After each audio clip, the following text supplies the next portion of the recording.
నమస్తే, నా పేరు doctor Soujanya, consultant gynaecologist and obstetrician, Indira clinic, Pragathi Nagar.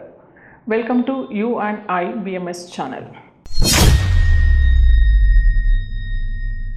ఈరోజు మనం ప్రెగ్నెన్సీలో వచ్చే మూడ్ స్వింగ్స్ మరియు హార్మోనల్ చేంజెస్, అలాగే బ్రెస్ట్లో వచ్చే మార్పుల గురించి తెలుసుకుందాం. ప్రెగ్నెన్సీ అనేది ఎంతో ఆనందకరమైన విషయం ప్రతి ఒక్క మహిళకి. కానీ ఆ ప్రెగ్నెన్సీలో వచ్చే హార్మోనల్ చేంజెస్ వల్ల, తన బాడీ చేంజెస్ వల్ల and mood swings, mental changes వల్ల చాలా ప్రాబ్లమ్స్ ఫేస్ చేస్తూ ఉంటారు. అండ్ ఏది నార్మల్, ఏది అబ్నార్మల్ అని కూడా తెలియకుండా ఆందోళన పడుతూ ఉంటారు. ప్రెగ్నెన్సీలో ఫస్ట్ టైం ఒక హార్మోన్కి ఎక్స్పోజ్ అయినప్పుడు మదర్కి లైక్ హెచ్సిజీ అని, ప్రొజెస్ట్రాన్స్ అని అవి ఎక్కువ లెవెల్లో ఇంక్రీజ్ అయినప్పుడు చాలా వరకు హార్మోనల్ చేంజెస్ ఇష్యూస్ చూస్తూ ఉంటాం. ఫర్ ఎగ్జాంపుల్, ఫస్ట్ 3 monthsలో వామిటింగ్స్ లాంటివి చూడడము, మరియు ఆ వామిటింగ్స్తో పాటు ఎక్కువగా అలసిపోవడము, ఎక్కువగా నిద్రపోవాలి అని అనిపించడము, అంతవరకు లేని బాడీలీ చేంజెస్ అంటే తన రొమ్ములు కొంచెం నొప్పిగా అనిపించడం, అంటే బ్రెస్ట్ హెవీనెస్ కానీ, టెండర్నెస్ కానీ, ఇవన్నీ కూడా ఫస్ట్ 3 monthsలో చాలా ఎక్కువగా చూస్తూ ఉంటాం. ఇది అన్నీ కూడా ఫిజియోలాజికల్. ఫస్ట్ 3 monthsలో వచ్చే హార్మోన్స్ వల్ల వాళ్ళు చూసే సైన్స్ ఏంటంటే ఎక్కువ అలసిపోయినట్టుగా ఉండడం, నిద్ర పోతున్నట్టు అనిపించడం, ఒక టైప్ ఆఫ్ వామిటింగ్ సెన్సేషన్ అంటే నాజియా లాంటివి ఎక్కువగా చూస్తూ ఉంటాం. దాంతోపాటు రొమ్ములు కొంచెం బరువు పెరిగినట్టుగాను మరియు కొంచెం హెవీగాను చూస్తూ ఉంటాం. దాంతోపాటు యూరిన్కి వెళ్తున్నప్పుడు తరచుగా యూరిన్ రావడము, కడుపులో ఏదో కొంచెం ఇబ్బందిగా క్రాంప్స్ లాగా చూడడం కూడా చాలా కామన్.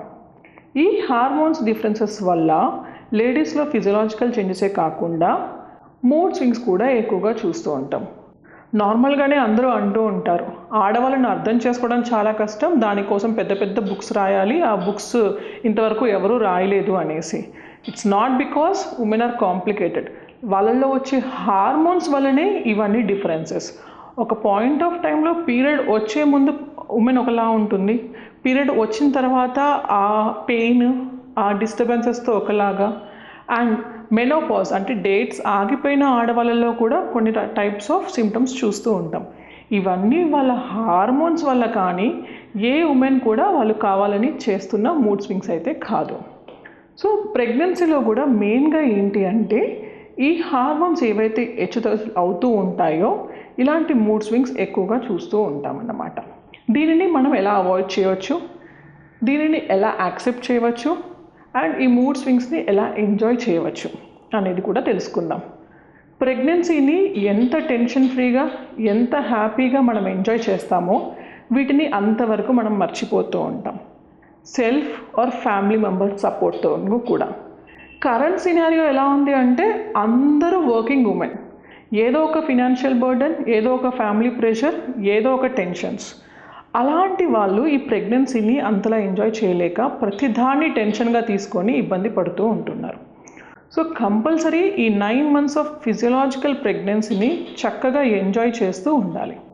దానికి టెన్షన్ పడకుండా, అన్ని ప్రెషర్స్ని నెత్తిలో పెట్టుకొని దాని గురించి వరి అవ్వకుండా మీ ఫ్యామిలీ సపోర్ట్, మీ husband, the main partner support, తనని అర్థం చేసుకొని, తన మూడ్ స్వింగ్స్ని అర్థం చేసుకొని దానికి పట్టినట్టుగా కొంచెం హెల్ప్ చేయడం వల్ల కూడా ఈ మూడ్ స్వింగ్స్ని మనం కంట్రోల్ చేయవచ్చు.